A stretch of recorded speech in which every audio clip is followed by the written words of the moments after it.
Now Probert got the right hand free. He's loose with the right hand, and he starts to retaliate, and down goes Nyland, and the two of them are hammering each other. Knights of Columbus, that hurt. It's old-time hockey, the way you're supposed to play. You throw a little lumber if a guy gets in your way. You play like Gordie Howe or Eddie fucking Shore. We can't all be Gretzky's, the Muse or Bobby Orr's. Hey. The enforcer of all hockey podcasts. It's the Biscuit. It's the Biscuit. Damn it! Set goal regulation signs are what? The enforcer of all hockey podcasts. God help the fucking day if fighting's ever banned. As our country will stop working on Sabatmas fucking cans. Hi everybody, it's the Biscuit Podcast. Hey, you wanna go? Yeah, okay. Good luck, man. Good luck to you too, buddy. All right, guys, I'm very excited to get going on this podcast. Just a few things I wanted to talk about before we start with Dr. Victoria Silverwood of Ice Guardians. I want to apologize to you guys for not sticking up for Jared Bull on the Bartnick episode. It just didn't seem like my place, and I didn't want to argue with the guest. Mr. Bartnick was doing me a favor by coming on, but I want to be honest with you guys, and it did bother me that I pussed out like that. But sometimes you win, sometimes you learn. I'm sorry I disappointed you, my babies. Never again. Never again, and I love you. Get excited. This is a really good podcast. Dr. Silverwood is an amazing lady, very intelligent, and she gives a lot of good information. Make sure to go over to Parker's Platoon and buy a fucking bracelet. Let's do it. All right, so I'm on with the good Dr. Victoria Silverwood. How are you doing? I'm good. How are you? I'm doing great. Thanks for coming on. I really appreciate it, especially with the huge time difference we have there. So I know I'm just getting home and ready to go, cracking up some Labatt's. So we'll get you started so we can get you in bed and all ready to go, okay? That's brilliant. Thank you. Well, you're a lecturer of criminology at Birmingham City University. You wrote Five for Fighting, The Culture and Practice of Legitimized Violence in Professional Ice Hockey.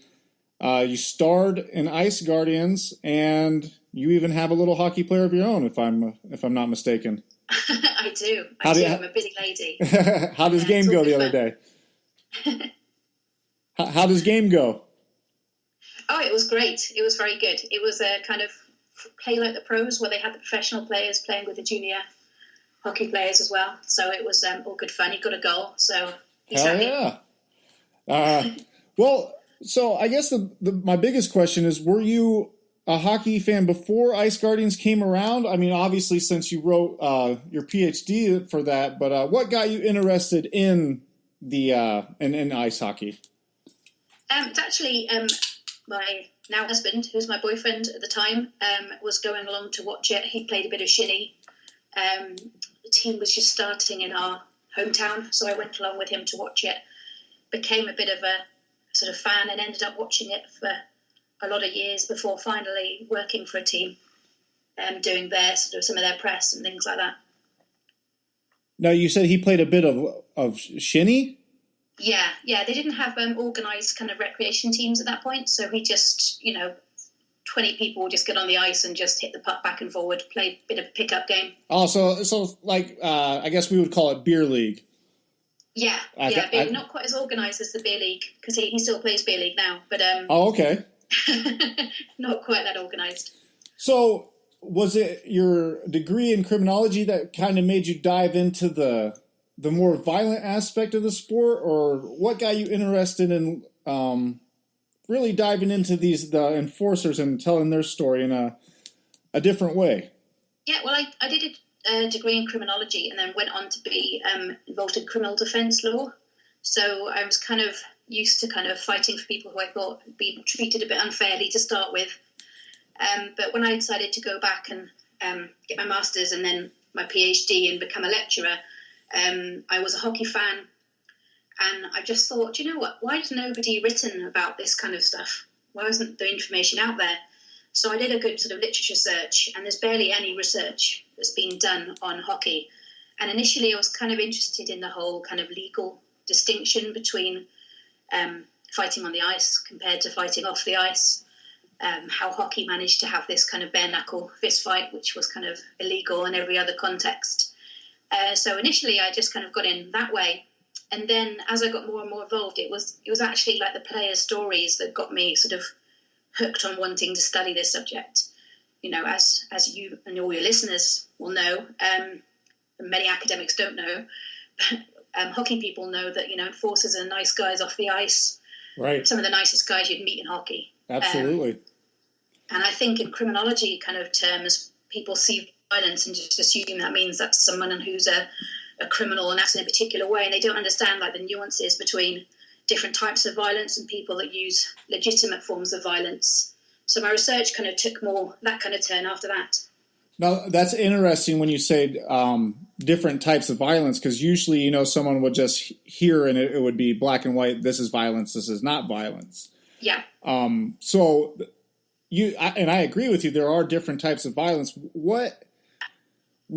How do you define legitimized violence, and especially as it pertains to ice hockey? Because obviously we're an ice hockey podcast, but what does that mean to you?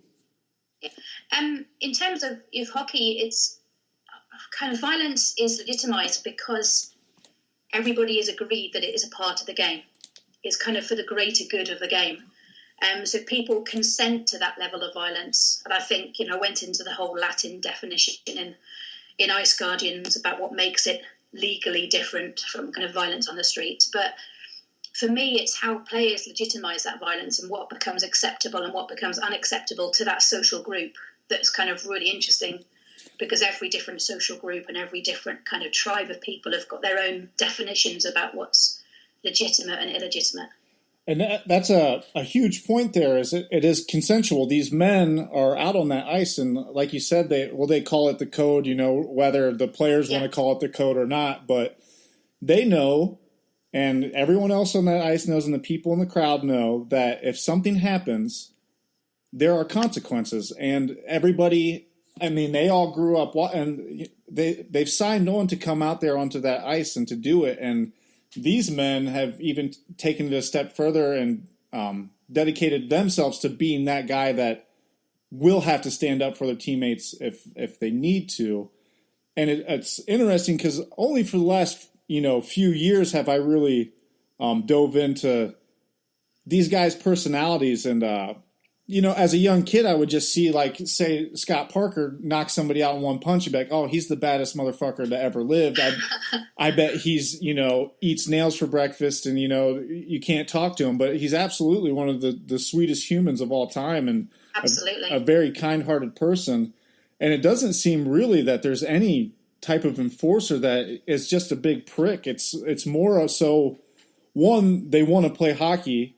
Two, they love their team, and three, some of them are just really good at fighting.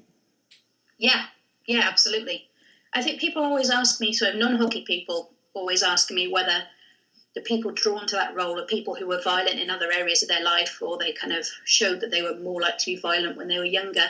And I think that's incredibly rare. I think most of the people that take this role on, to some extent, do it because they realise they're successful in it, and another one mainly because they're kind of pushed into it because of their size through juniors.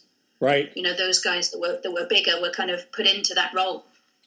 And that's why I particularly don't love the term when it's used without affection, the goon, because these men, they're not goons. And, for anyone to send any kind of hatred towards them for doing something that they're good at is ridiculous, because everybody wants to do something that they're good at.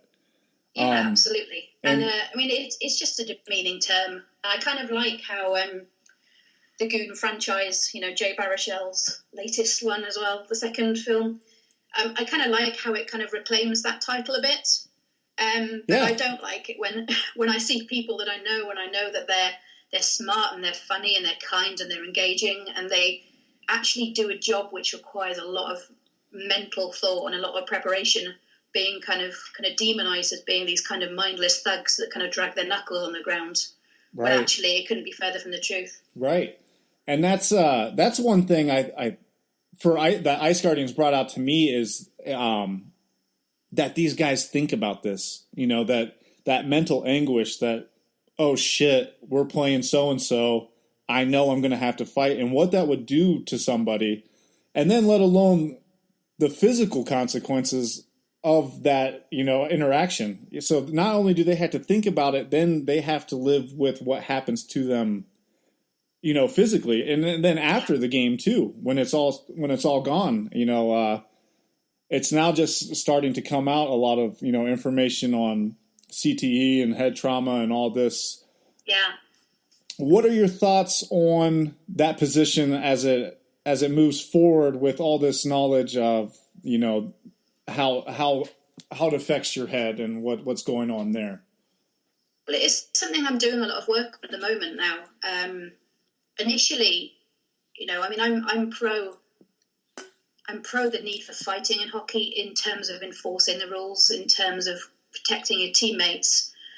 So my kind of PhD dissertation was quite kind of very positive about it all, and looking at that. And it was only sort of a couple of years later when stories started coming out about CTE and about sort of associated problems with TBI, and various other things happening to players as they sort of aged and went through the system, that I started to question it a little bit more. And I think it's a massive time of change as we discover more and more about the effect on the brain of contact. It does make you rethink what you think about fighting. It does make you rethink what these people put in their bodies through. Mm-hmm. And what I found like a real joy about since my research, because I've kept in touch with the players that I kind of spent a year with doing my research.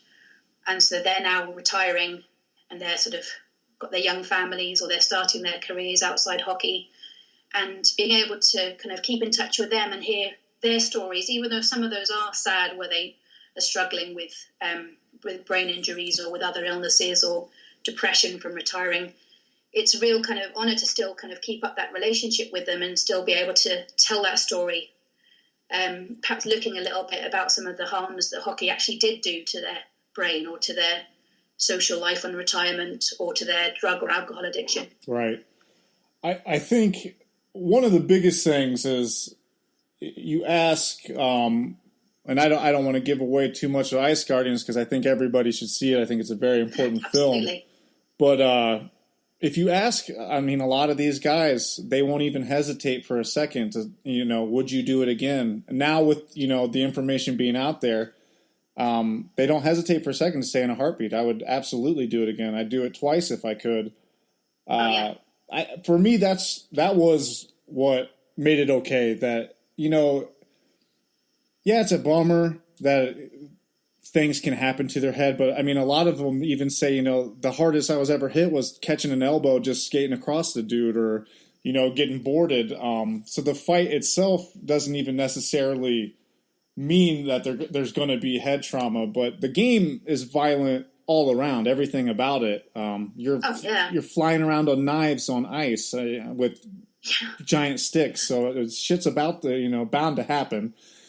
But yeah, I mean, and I think the film deals with that really well, by having Charles Tater on, talking about the way that concussions are caused, and fighting isn't the problem with concussion. Right. Obviously, it's not a great idea to take massive blows to your head. There are going to be some damages to that, whether that's to your fists or to your facial bones or whatever it is. But the damage is being caused by the speed of the game. Yep.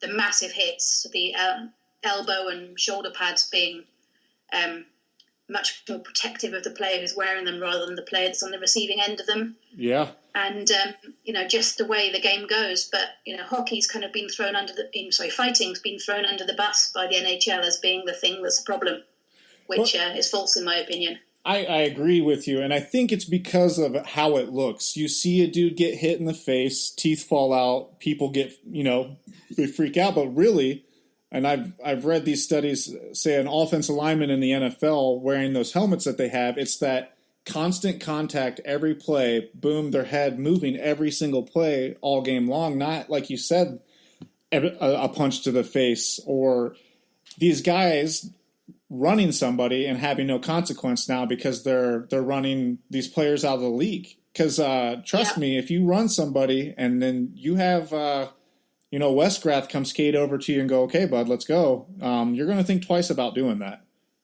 Oh yeah. Making the most of all the information that didn't make it into the final cut of the film. Oh wow! And that's there's so many hours of such great stuff, and when you've got so many players, it's you can't have them all saying the same thing.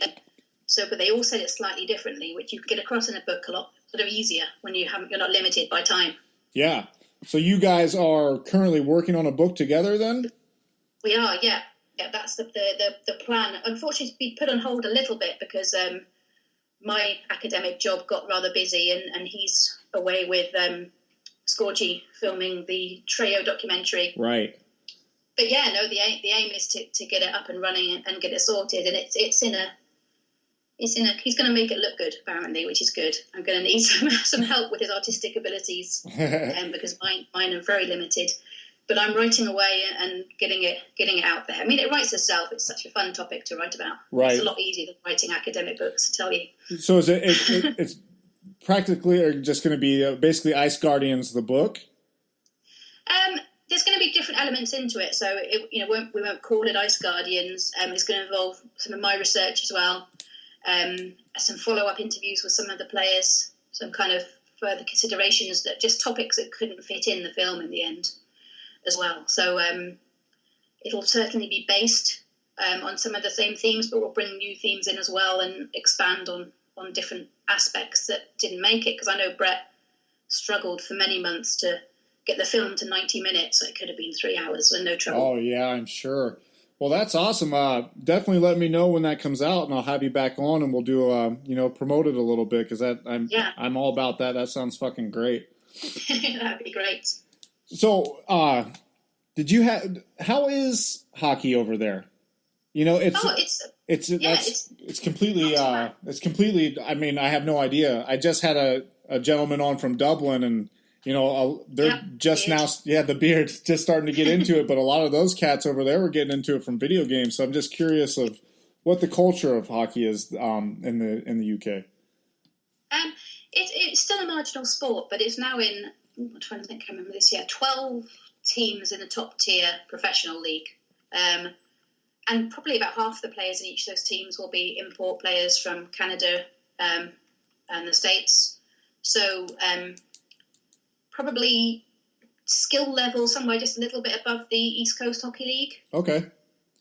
Perhaps with a little bit less depth on the benches. But that kind of level. 12 teams, which given how small the country is, that's, you've got a team pretty close to you no matter where you are. Yeah, that's good. I mean, that's good fucking hockey too. I love the ECHL. So yeah. I got into the Elite League last year, following Belfast a little bit, just because that was the first team I really fell on. Who's kind of the wrong team, but who's your boys? Cardiff Devils.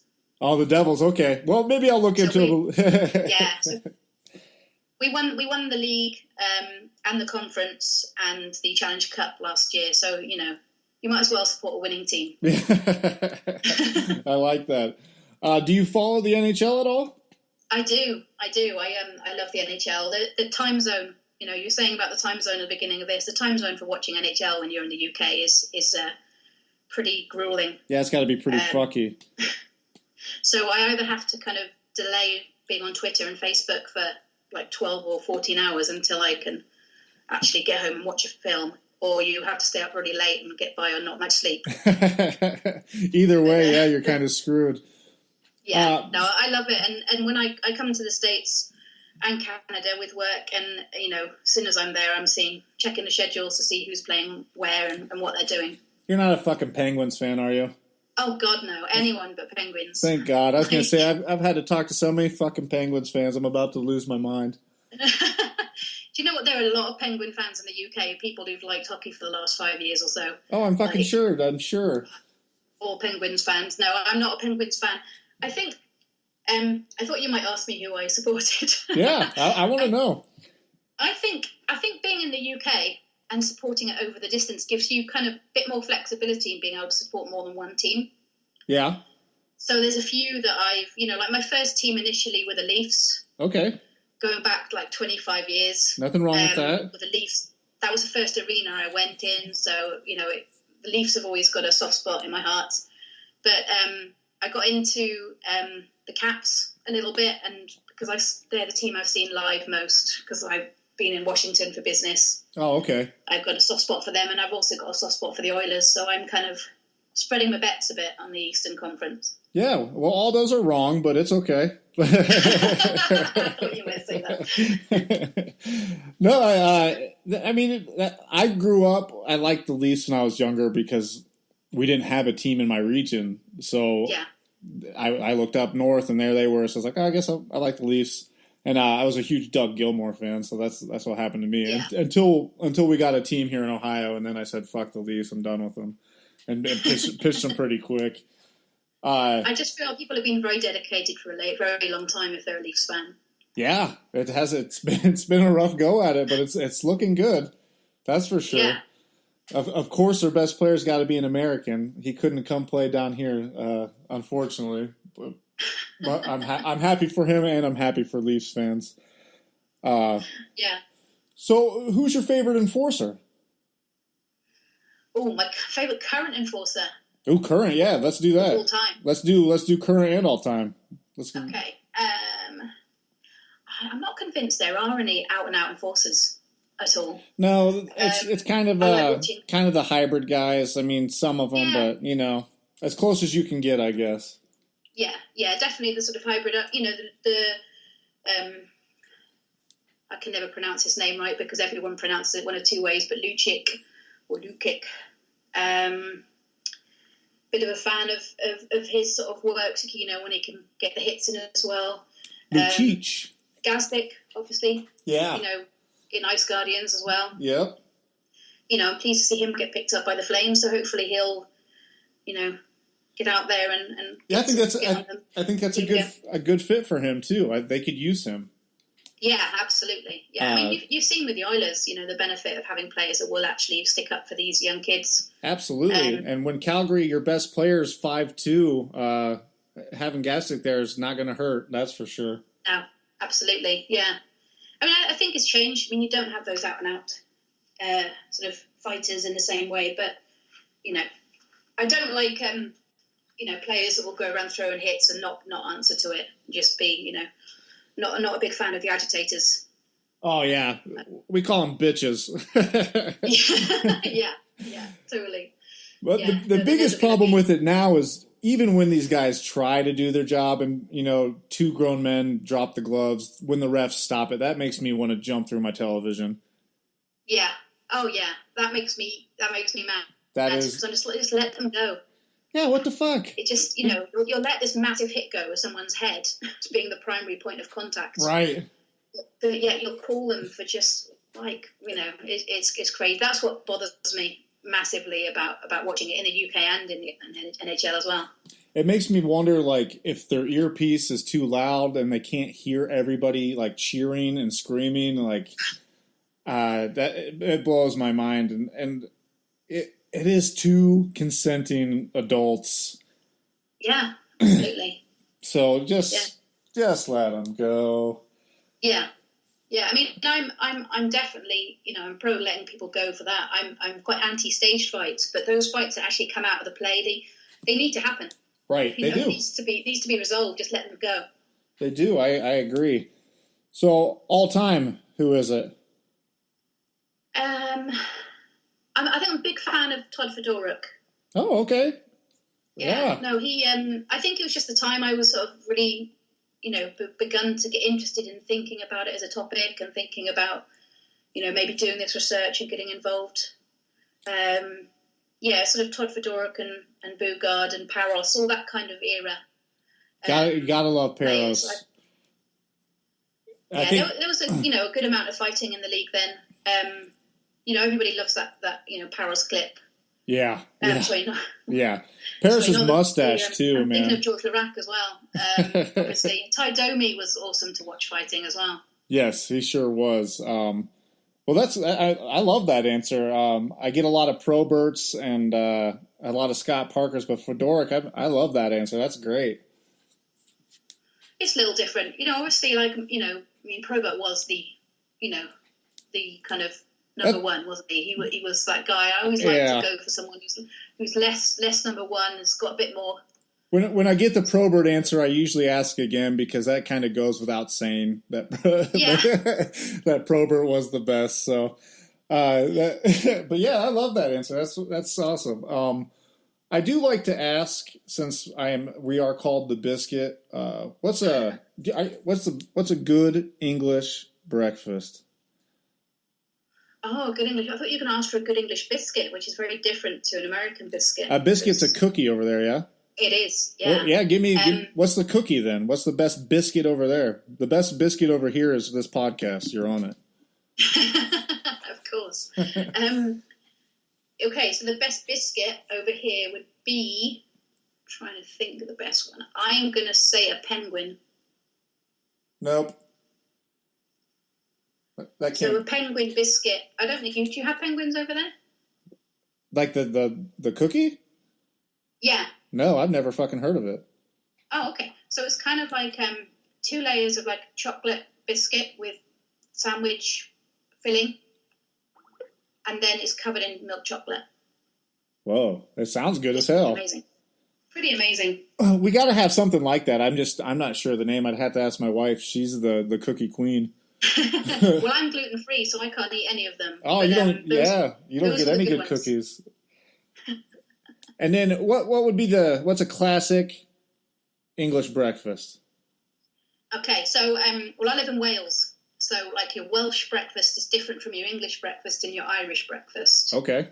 But they're all kind of based on the same kind of idea, which is like bacon, sausage, egg, and then whatever else you want to add to it that's a bit weird. I'm a simple breakfast person, so I wouldn't add everything, but some people love to have like black pudding and that's what the beard said, black pudding.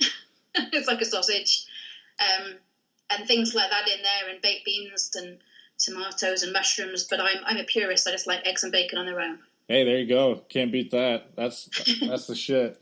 And now I know we had discussed earlier that you guys don't really get Labatt Blue. That breaks my heart. We don't. It's tragic. There's a lot of really good things from both the States and Canada that we don't get here. Oh, although man. they are opening Tim Hortons now. Hey, no shit.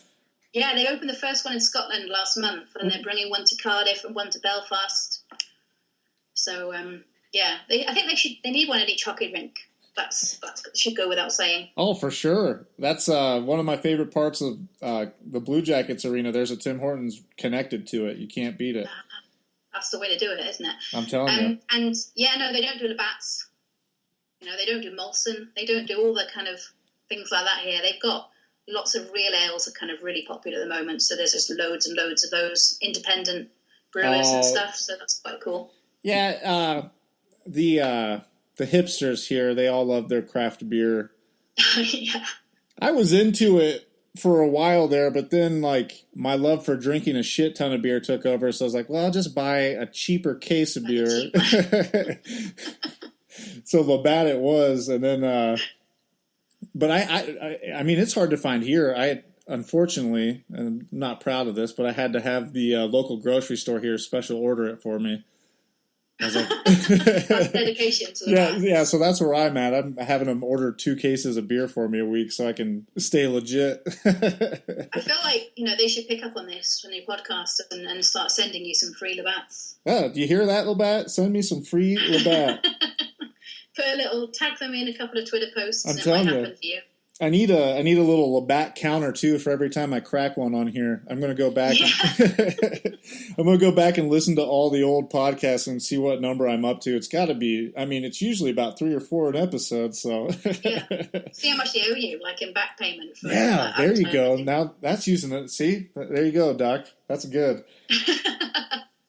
Well, hey, I appreciate you coming on, Victoria. I really do appreciate it. It's amazing stuff, and we're going to be looking forward to the book coming out. You want to tell the Biscuit Babies where they can find you? So I'm on Twitter at Silverwood VS, and yeah, Twitter's kind of my only kind of general area, but keep an eye out for the book as it comes out. Give all the Ice Guardians people a follow. Yes. It's got Parker's Platoon, Adam Scorgie, Brett Harvey, all the guys. Just keep sending them some love. Tell them that you like the film if you did, and get in a discussion if you don't. Just go easy with calling me Cupcake. Yeah, come on, guys. What the fuck? And you're welcome back anytime you want, and definitely hit me up when that book is getting close to coming out, and we will post the shit out of that. I'm looking forward to that. Yeah, I'm looking forward to it. I'm excited to keep writing it, and then they keep putting marking on me, and I'm like, no more marking. I need to write my book. So, and it'll be good. I'll keep you informed. Good, and go Giants, right? Devils. Well, thank you so much. I appreciate it. Go follow her on Twitter, and go follow her on Twitter. She's the shit. Thank you very much, Doctor. Go watch Ice Guardians again. It is the best film ever made. Find us, The Biscuit Podcast, on iTunes, Stitcher Radio, Google Play Music.